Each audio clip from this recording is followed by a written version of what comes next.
প্ৰথমতে কথাটো মই ভবা নাছিলোঁ, যোনটো আপোনালোকে মোৰ থাম্বনেইলত দেখিছে যে আজি আমাৰ মেইন টপিকটো হৈছে বাংকাৰ। এতিয়া বাংকাৰ কি বস্তু বহুতে এতিয়া গম পোৱা নাই, কিন্তু এতিয়া নিশ্চয় 100%ৰ 80% মানুহে গম পাইছে বাংকাৰ কি বস্তু। তো এনেকৈ এতিয়া যুদ্ধ চলি আছে, আপোনালোকে নিউজত পায়ে আছে ৰাছিয়া আৰু ইউক্ৰেইনৰ মাজত। তো ৰাছিয়াৰ ইউক্ৰেইনৰ মানুহবিলাকে ক'ত মানে নিজক বচাৰ কাৰণে ক'ত বাংকাৰত সোমাই আছে, মানে যুদ্ধৰ পৰা মিছাইল মাৰি য'ত ত'ত মিছাইল মাৰি আছে, তো বাংকাৰত সোমাই মানে এতিয়া বাচি আছে, চবেই সকলোবোৰে বাংকাৰত সোমাই আছে। তো যদি বাই চান্স অসমত যদি যুদ্ধ হৈ যায় আপোনালোকে ক'ত সোমাব? কেতিয়াবা কথাটো চিন্তা কৰিছেনে? অসমততো আমাৰ বাংকাৰ নাই। যদি হঠাৎ চাইনাই হামলা কৰি দিয়ে, পাকিস্তানে হামলা কৰি দিয়ে, তো আপোনালোকে ক'ত সোমাব? অসমততো বাংকাৰ নাই। খতম, bye bye, Tata, good bye. তাই সেই কথাটো চিন্তা কৰি এজন সুদক্ষ অসমীয়া ল'ৰাই, যাক আমি পদ্মশ্ৰী হিচাপেও দিব বিচাৰোঁ, পদ্মশ্ৰী যদি চান্স পাওঁ দিবৰ কাৰণে কথা বতৰা পাতি দিব বিচাৰিম, কাৰণ আমাৰ ভাল কথা চিন্তা কৰিছে না। অসমত বাংকাৰে নাই, সি চিন্তা কৰিছে অসমত বাংকাৰ বনাব লাগে। হঠাৎ যুদ্ধ হৈ যায়, এই কথাটো ঠিকেই ভাবিছে। পিছত বহুতে ময়ো ভাবিলোঁ কথাটো ঠিকেই, বাংকাৰটো লাগিব আমাকো যদি হঠাৎ যুদ্ধ হৈ যায়।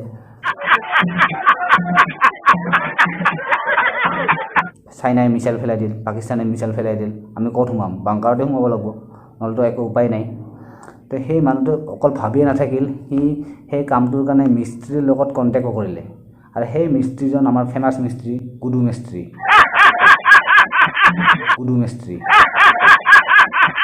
गुडू मिस्त्री सज्जन को क्या तकलीफ है भाई, क्या तकलीफ है इनको? गुडू मिस्त्री। तो गुडू मिस्त्रीक फोन करिले, तो गुडू मिस्त्री फोনৰ লগত যিখিনি কথা হ'ল সেইখিনি প্ৰথমতে আমি শুনি লওঁ এবাৰ, তাৰপিছত বাকী আমি কথা পাতিম। আৰু মই এই মানে আমাৰ যোনজন মহান ব্যক্তিজনে অসমৰ গুডু মিস্ত্ৰীৰ লগত মানে বাৰ্তালাপ হৈছিলে, এই বাৰ্তালাপখিনি শুনি লওঁ, কাৰণ ই বহুত প্ৰশংসনীয় কি কাম, ভাল কাম আৰু ভাল কাম কৰিছে।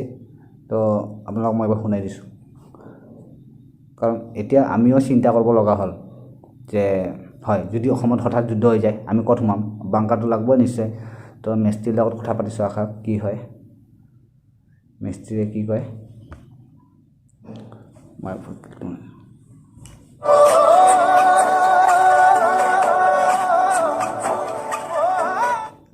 हेलो हेलो गुड्डू हाँ दादा ক'ত আছা? উলুবাৰী। কামত আছা নেকি? নাই কামত নাই, কাম ক'ত কৰি আছা? নাই কাম নাই দাদা, এই মাজাৰত আহিছে। মাজাৰত আহিছা নেকি? দে ভালে আহিছো দে। হা হা তই পাছপোৰ্ট বনাইছা নেকি? পাছপোৰ্ট কিহৰ? পাছপোৰ্ট যে লাগে বাহিৰত দেশত যোৱাৰ কাৰণে। মই এইটোতো মোৰ বহুত দিন আগতে হৈছে। হৈছে? এই তই ৰাছিয়া যাব লাগিব। কিয়?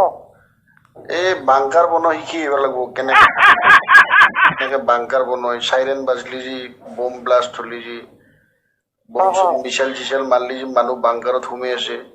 হয় হয় ইউক্ৰেইন ৰাছিয়াৰ কাজিয়াত দুদিনমান আগতে পেলেষ্টাইন আৰু ইজৰাইলৰ কাজিয়াতো বাংকাৰত সোমাইছিল। এইটো এই বাংকাৰ বনোৱা শিকি আহিব লাগিব ৰাছিয়াত। মোৰতো বেছি নালাগে, মোৰ মিনিমাম একমাহ মোৰ ট্ৰেইনিং দিলে হৈ যাব। একমাহ ট্ৰেইনিং দিলে? তাতে গোটেইখিনি বস্তু চাই আহিবি হা। তাৰপিছত আমি ইয়াতে বাংকাৰ বনাম এতিয়া। হয় নেকি? পাকিস্তানে যদি হামলা কৰে, চাইনাই যদি হামলা কৰে, বাংকাৰ লগা হ'ব না। আমাৰ ইয়াতেতো বাংকাৰ নাই, আমি ক'ত লুকাম? ডাঙৰীয়া মই মাজাৰৰ পৰা ওলাও হা, মই যাই কিনে ৰুমত ধুনীয়াকৈ কথা পাতিম হা। দে ঠিক আছে, হ'ব দে। আপুনি ফোনটো ৰিচিভ কৰিব। হ'ব দে। বহুত ভাল লাগছে, গম পাইছে না ফোন কৰিছে যে। দে ভালে আহিছে দে। মই ভাবিলো এই বাংকাৰ গুডিয়ে বনাও আৰু বেলেগে নৰে, সেইকাৰণে তোক ফোন কৰিলো। মই একমাহ যদি খালে, মই যদি মোক খালে এসপ্তাহ কাৰণে মই যদি চাহ পানৰ চকু দিম। আপোনালোকে শুনিলে এই গুডু মিস্ত্ৰী। তো গুডু মিস্ত্ৰী ফুল কনফিডেঞ্চত আছে, তাক যদি একমাহ দেখুৱাই দিওঁ আমি যে বাংকাৰটো কেনেকৈ বনায়, তো সি আমাৰ আহি অসমত বাংকাৰ বনাই দিব। সেইকাৰণে আমি টেনশ্যন ল'ব এতিয়া নালাগে। তো মই চবকে ক'ম যে কোনো যাতে টেনশ্যন নলয়, আমাৰ বাংকাৰ এতিয়া বনি যাব।